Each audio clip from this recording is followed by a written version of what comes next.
Saare culus ayaa ka dhashay dagaalkii maanta dhacay meelo badanna difaacyo ayaa la kala dhigtay iyadoo warar hor leh ay soo baxayaan. Sidoo kale Djibouti waxaa la warinayaa in xadka Itoobiya ay la wadaagto ay ka soo gelisay hubkii ugu cuslaa oo beelaha Ciise ay ku taageerayso. Wararkii ugu dambeeyay ayaan halkan idinku soo gudbin doona haddii ay tahay markay kuugu horeysay ee aad soo booqato waxaan ka codsanaynaa inaad nagu soo biirtaan sidoo kalena saaxiibadana la sii wadaagtaan qaybta hoose ee faaladan aragtida nagu wadaagtaan. Mar kale soo dhawaada saaxiibayaal aynu ku bilowno.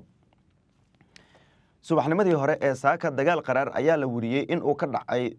deegaano iyo tuulooyin hoos taga deegaanka lagu magacaabo Xariirad oo Cali Xayd hoos tagta waxaana la warinayaa in khasaaraha kala duwan uu ka dhashay dagaalkaasi. labadan dhinac ayaa saacadii la soo dhaafay is horfadhiyay sidoo kalena la wariyay in xaaladoodu ay ahayd mid aad u cakiran laakiin waxaa la warinayaa in xaaladoodu haddu ay markaasi ka sii dareyso marba marka ka sii dambeysana gurmado xoogan ay ka kala helayaan meelo kala duwan oo ka kala tirsan dhinaca gobolada Selal iyo sidoo kale Awdal. waxaa la warinayaa in siyaasiyiintii iyo guud ahaanba xildhibaanadii dhinaca Samaroon ee ku jiray gudaha magaalada Hargeysa guud ahaanba ay isaga soo baxeen kadib markii kulan miro dhal aanan ahayn oo waliba lagu soo kala tagay ay la qaateen madaxweyne Cabdiraxmaan Maxamed Cabdilaahi Ciro oo ah madaxweynaha Soomaaliland. xildhibaanadan iyo siyaasiyiintan ayaa la tilmaamay in uu horkacayay xildhibaan Abiib oo la tilmaamay in uu si weyn u taageersanaa dhinaca xukuumadda Ciro kadib xisbigiisa oo uu kamid ahaa laakiin waxa wararku ay sheegayaan in kulankii dhacay lagu soo kala tagay saacadii la soo dhaafayna la wariyay in guud ahaanba ay beeluhu ku baaqeen in la tago furimaha dagaalka sidoo kalena hubkii ugu cuslaa halkaas la geeyo. dagaaladii dhacay oo khasaare kala duwan ay ka dhasheen ayaa dhammaanba siyaasiyiinta qaarkood ee beesha Ciise waxa ay ku sheegeen inay tahay mid nasiib darro ah oo loo baahan yahay inay joojiyaan. magaalada Hargeysa ayay warbaahinta kula hadleen waxaana ay si cad u sheegeen in xilligan dagaal uusan xal ahayn wiil ku dhinta mooye inuusan wiil ku dhalan loona baahan yahay labada dhinac ee dagaalamaya inay dagaalka joojiyaan sidoo kalena miiska wada hadalka la wada yimaado si waxyaabaha la isku haysto ee dhinacyadan ay isu dagaalayaanna looga wada heshiiyo. sidoo kale dhinaca kale waxaa jira siyaasiyiin kale oo doonaya in dagaalka uu sii socdo sidoo kalena fursad ka dhex raadinaya dhinaca dagaalkan iyadoo horey loogu eedeeyay xukuumadda Soomaaliland gaar ahaan ciidamadeeda militariga inay garab toos ah u yihiin mid kamid ah beelaha dagaalamaya iyadoo la arkayay gaadiid dagaal iyo sidoo kale ciidamo ku labisan dareyska militariga ah ee Soomaaliland kuna sugan furimaha dagaalka. dagaalkii saaka dhacay waxaa la tilmaamay in hubkii ugu cuslaa la isku adeegsaday qayb ka mid ah deegaankii dagaalku uu ka dhacay lagu magacaabo Malasna la tilmaamay in xilligan ay ku sii sugan yihiin dhinac ka mid ah kuwii dagaalku halkaas uu ku dhaxmaray. sidoo kale xogaha iyo wararka kale ee hordhaca ah ee aan helayno ayaa muujinaya in xiisad kacsanaana ay halkaas ka taagan tahay saacad kastana gacmaha la iskula tagi karo iyadoona baaqiyo kala duwan oo ka soo kala baxay ismada dhaqanka ee ku sugan gudaha magaalada Hargeysa ee dhinacyadan dagaalamaya ay ugu baaqeen inay joojiyaan colaadaasi. sidoo kale siyaasiyiin ayaa dhinaca Djibouti waxay ku eedeynayaan in gacan weyn ay ka geysanayso dowladda Djibouti dagaalkaasi ka socda dhinaca gobolkaasi Awdal iyadoo waliba beelaha dagaalamay mid kamid ah garab toos ah u ah sida ay sheegeen siyaasiyiinta qaarkood. isla sidaasi oo kale Ismaaciil Cumar Geelle madaxweynaha waddanka Djibouti ayaa ka hadlay arintaasi waxaana uu tilmaamay in ay mudan yihiin beelaha dagaalamaya ee dulmiga lagu hayo in la garab istaago taageer ahaanna ay u muujinayaan sidoo kalena ay markaasi ugu baaqay inay isdifaacaan si kasta oo ay isu difaaci karaan. sidoo kale xafiiska madaxtooyada ee dowlad goboleedkaasi Soomaaliland ayaa dhinaca kale la wariyay in xaaladda hadda ka taagan magaaladaasi ama magaalooyinka dhowrka ah ee gobolka Awdal ee dhinaca Soomaaliland la wariyay inay ka aamustay sidoo kalena ka gaabsatay kadib dagaallo isdaba joog ah oo dhinacyadan ku dhaxmaray meelo kamid ah isla gobolka Awdal dhinaca Soomaaliland.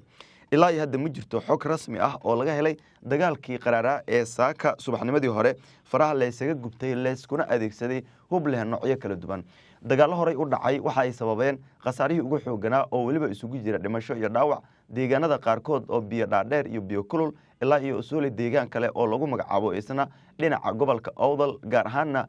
si gaar ah ugu dhow sida la tilmaamay Lughaya ay guud ahaantoodba khasaarihii ugu xooganaa ay sababeen. deegaanadaas ayaa saacadii la soo dhaafay ilaa maalmihii la soo dhaafay la tilmaamay in xaaladooda ay deganeed laakiin dagaaladu meelo kale oo hor leh ay ku sii fideen iyadoo dhinaca kale beelaha Gadabuursi ama Samaroon ay ku eedeynayaan dowladda dhinaca Djibouti ay hub ka soo gelisay dhinaca Itoobiya. waxaa la tilmaamay dagaalkii saaka in maleeshiyaadkan oo gacanta iskula tegay ay sabab u noqdeen in horey halkaasi ay jireen dad loogu xabadeeyay laakiin markii ay goobtu tageen dadka qaar ay sidaasi oo kale la kulmeen taasi oo keentay in dagaalku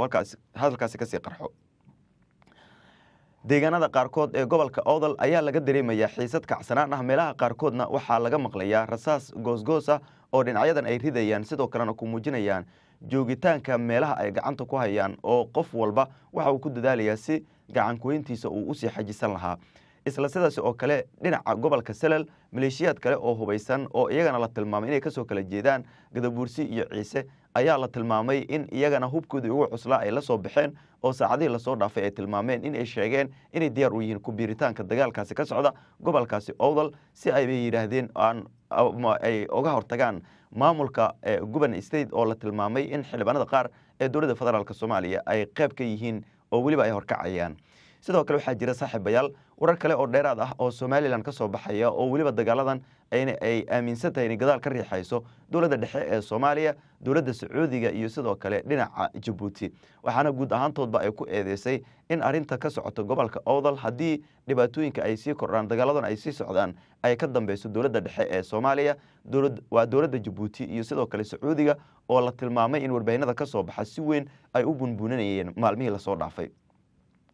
dagaalka gobolka Awdal warbaahinta caalamiga ah ee dhinaca Sacuudi ka howlgasha waxa ay si rasmi ah u sheegtay in uu dhaxeeyo koox gooni u goosad ah ee doonaysa inay Soomaaliya inteeda kale ka go'aan iyo ciidamo doonaya in ay midnimadaasi Soomaaliyeed ilaaliyaan, taas oo ka careysiisay dhinaca Somaliland. kulamo kala duwan ayaa la tilmaamay inay dhaxmareen saraakiisha ciidamada ee wadankaasi ama maamulkaasi Hargeysa iyo sidoo kale dhinaca beelaha dagaalamaya, iyagoo arinta ugu weyn ee ay ka wada hadleen la tilmaamay in ay tahay sidii dagaaladaas loo istaajin lahaa, haddii kale ee ay markaasi ku sii socdaan sidaasna ay dhibaato kale oo hor leh horseedi karaan.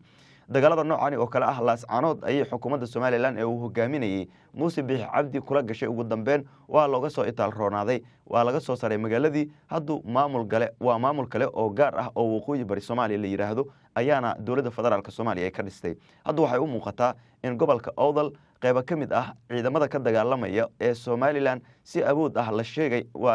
ah la tilmaamay in looga saaray tuulooyinka iyo deegaanada qaarkood oo hoostaga degmooyinka afarta ah ee gobolkaasi Awdal ee dhinaca Somaliland. waxaase la warinayaa in hub leh noocyo kala duwan saacadihii la soo dhaafay la tilmaamay in la soo geliyay gudaha maamulkaas, kuwaas oo ay ku dagaalamayaan beelahan halkaas isu horfadhiya ee saacadihii la soo dhaafayna dagaal qaraar uu ku dhexmaray inta u dhaxaysa Malaas iyo sidoo kale deegaanka lagu magacaabo Xariirad oo ka mid ah deegaanada hoostaga gobolkaasi Awdal. dhinaca xuduudda gobolka Salal la tilmaamay in qayb ka mid ah ay u sii dhawaanayaan dagaaladu, iyadoo cabsi xor leh oo ay jirto, taasi oo ah in dagaaladu ay ku sii fidi karaan meelaha qaar ee gobolkaasi Awdal, sidoo kalena ay lugta la sii geli karaan dhinaca gobolka Salal. gobolkan Awdal meelo badan ayuu xiriiriyaa Djibouti, dhinac ayuu xuduud la leeyahay, sidoo kale Ethiopia isla sidaasi oo kale. gobolkan waxaa sidoo kale la tilmaamay in isagana uu muhiim u yahay Somaliland, haddii laga saaro guud ahaan laga faramuruujiyana ay sababi karto in Somaliland guud ahaan ay ku soo harto keliya 2 gobol ama ilaa 3 gobol oo qaybtood ay iyadu si gaar ah markaasi u magacaabatay. wuxuu ku soo kordhay saaxiibayaal xaaladda oo hadda qasan iyo sidoo kale dagaal laga cabsi qabo in halkaas mar kale ay isugu laabtaan dhinacyadan barnaamijyadeena wararkeena dambe ayaan idinkugu soo gudbin doonaa.